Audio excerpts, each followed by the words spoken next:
Oh, wait. What am I doing? Sorry. I'm just kicking myself. Yes. Every once in a while, I think I need to do that. Get my head straight because I blew it just a couple of days ago. But let me get a couple of things out of the way real quick. My name is Eric Wilkinson.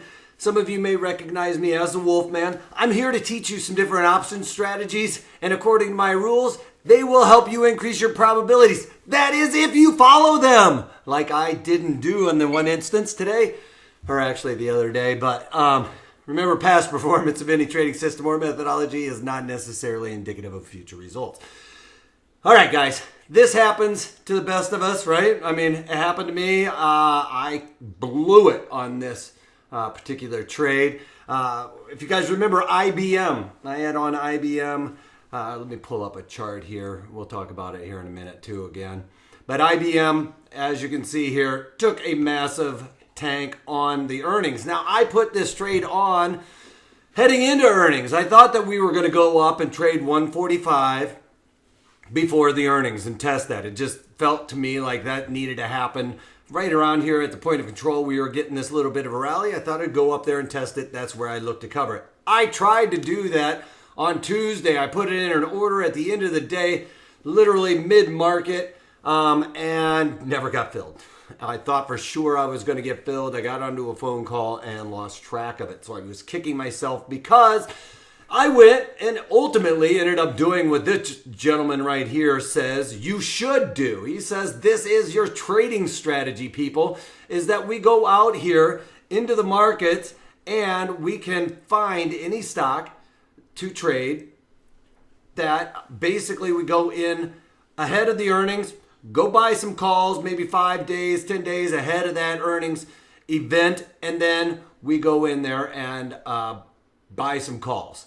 Ride it through the earnings, and supposedly you're going to have a return of what this guy says is 105% or something insane right there, right? Well, we talk about this all of the time. This is a big, big no-no.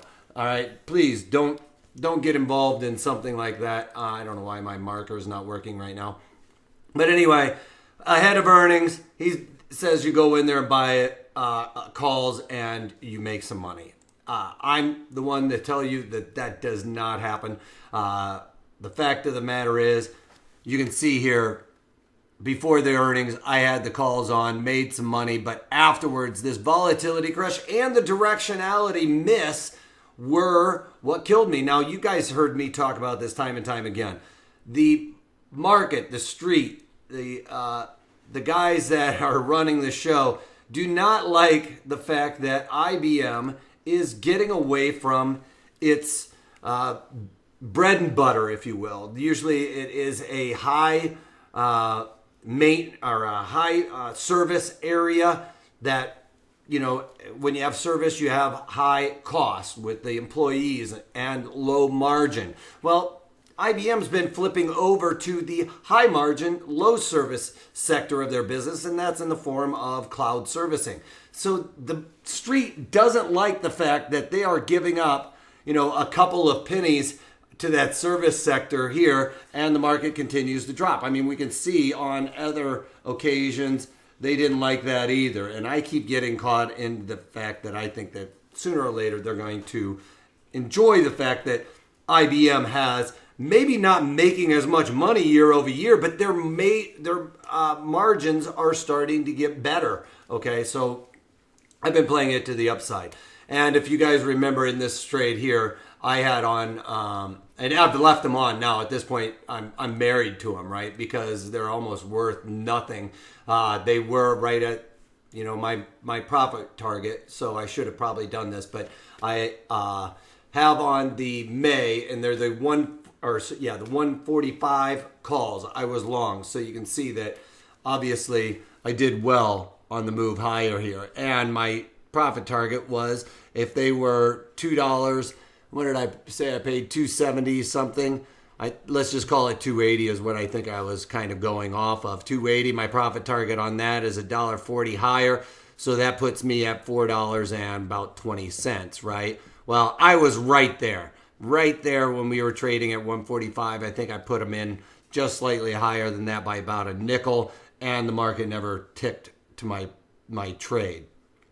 Now, after the earnings, directionality wrong, volatility crush, going down, all of that zaps my premiums. And right now I think they're worth about 34 cents. So major mistake on my part following Goldman Sachs. No, it was my own fault. I made the mistake there and let those ride out. So that's why I was back there kicking myself, because I let this ride out through the economic data point. Remember, I talk about this. If you are buying options, never write it out through the economic data point. That guy says 105% return, and the success rate was ridiculous. I'm here to tell you that doesn't work. And we'll show a couple more examples here later on of trades that I did for the earnings that would not have worked either. So we'll talk about that here in a minute, but I wanted to blow that out there real quick that we were having problems with IBM and I had forgotten to talk about it. As a matter of fact, all day yesterday I was doing just that, just kicking myself. All right, let's talk about the overall economic picture. We basically got a couple of economic data points out of Europe, and there are some of the more important economic data points to look at. So French flash estimates are the big ones overseas. We got flash estimates on the services PMI out of European region. Came in at 50.5, expected to be 49.8. Last month's number revised up slightly. We got a negative reading. Remember, we don't like to see negative readings on this consistently. That French services was 3 months in a row prior to this. That starts to signal recessionary moves. So we got one above 50. That's good. Also, these numbers are the ones that we're looking forward to for the GDP. You know, we got lagging indicators and forward-looking indicators. This is a forward-looking indicator, and it is ahead of the GDP. This one's more important than GDP in my eyes because it is telling us what GDP will be if you're paying attention. All right, so French flash manufacturing PMI below 50, contraction in the economy, 49.5 expected to be 50. No revisions the last month's number. German flash manufacturing PMI 44.5, expected to be 45.2. Anything, again, below 50 is contraction. This one we've had at least 3 in a row. I think it's 4 in a row now on that being a negative number. Flash services PMI for the German region came in at 55.6, expected to be 55.5. Then we've got European manufacturing PMI below 50, 47.8, expected to be 48.1. No revisions to previous number there on the PMI, but again, negative or below 50 3 times in a row. That's the third one. And then services PMI for the services PMI for the European region came in at 52.5. Great Britain's retail sales came in at 1.1, expected to be a negative 0.3. That is good. Back over here in the United States, we got core retail sales coming in better than expected at 1.2%, expected to be 0.7%. And last month's number was revised slightly higher to negative 0.2%. Retail sales here in the United States, without stripping out the autos and some of the more fluctuating aspects of that number, it came in at 1.6%, expected to be 0.9%. Better than expected there is good. Philly Fed, finally, we got 8.5, expected to be 11.2, lower than expected there. And unemployment claims came in slightly lower than expected as well, so that is a good thing. It is an Australian holiday as well, just to mention that.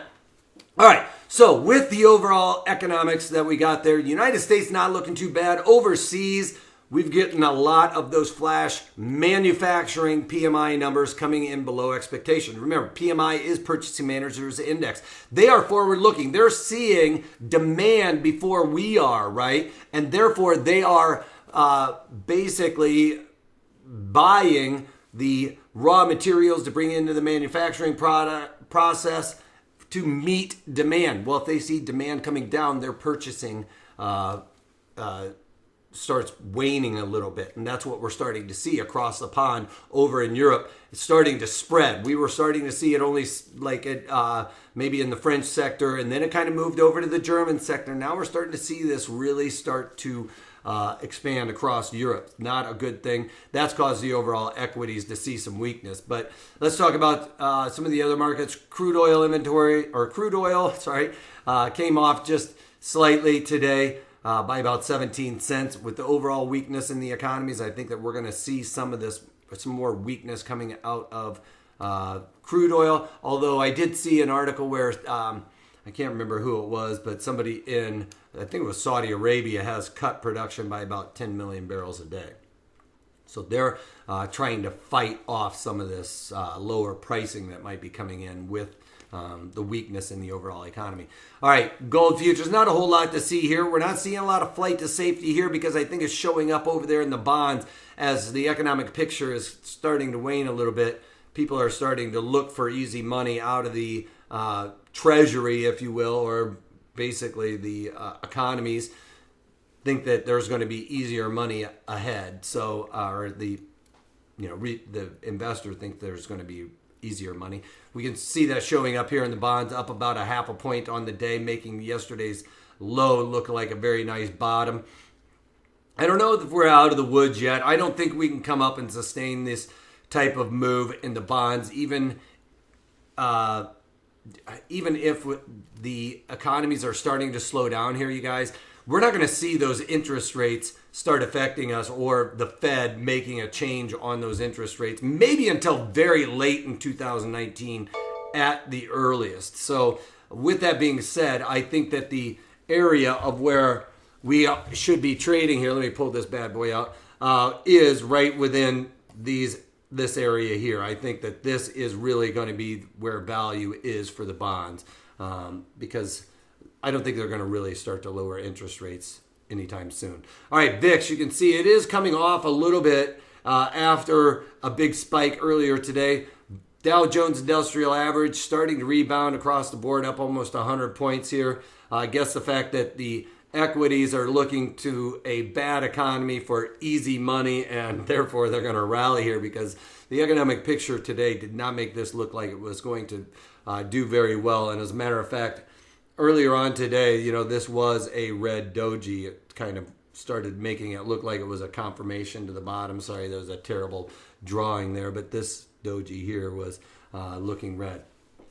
Therefore, it was starting to look a little confirmed. Now we get this move higher, it's not so much. And especially we've talked about the way that these patterns have been setting up. That could set up as a continuation pattern. Waiting for tomorrow to really see anything. This kind of looked like it was a confirmation. It's just so messy up here in this area, and that makes it even look worse. So we'll get rid of that. That makes it look even worse, but this is just very messy up in this area is all I can see. Nothing very consistent. So off the economic data point, you can see overnight inventory started getting very short. We did get a rally right before it, but then we started seeing the economic data and we've started coming off here. Testing, going down and basically trying to hit these virgin points of control down here. That's not a virgin point of control, but this one sure is. So trying to hit some of those virgin point of controls, it looks like. But market's starting to move higher. I wasn't expecting that, but as you can see, the market is starting to move higher. Now, let's get on talking about some of my trades. That IBM trade, I told you guys, this was a loser, but I'm going to leave it on right now. And it was on the May. I bought the 145 calls in there for originally 95 cents. Right now they're trading about 25. Actually, that's not the right trade. I bought those for $2.70, and they are right now trading 37 cents. I'm not getting out of them. I'm going to let that ride out. We are starting to get a push higher, but volatility continues to come out. And that's hurting me. That trade's not doing very well. I need a big rally today. All right, so Honeywell. All right, played this one to the downside in here. Sold some calls, basically directionally wrong on every single trade today. So in the April, I sold the 167.5 calls in there. I originally sold those for 46 cents. As you can see, they're trading. Right now, the high is 140 or 169. I need that to come down about $1.50. I think that people are going to look to cover this. I'm going to probably see a rollover at least to about this area. I think tomorrow, these options don't expire till tomorrow, so I'm going to ride it out into the sunset and try and see if we can make some money back on that on a move tomorrow, just of people covering some of those longs. Just a minor correction, get out some of the weak hands. I should be okay in the clear for that one. But directionally wrong, still not that bad as being directionally wrong with the ones where I had bought the calls.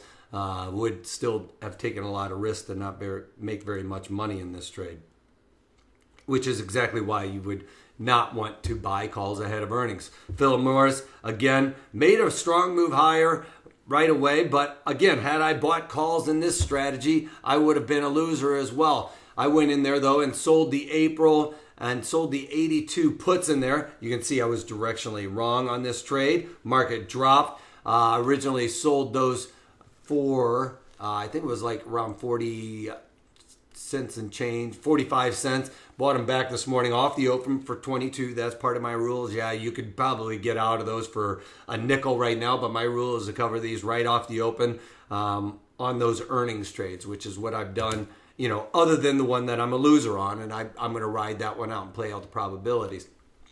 Vice versa.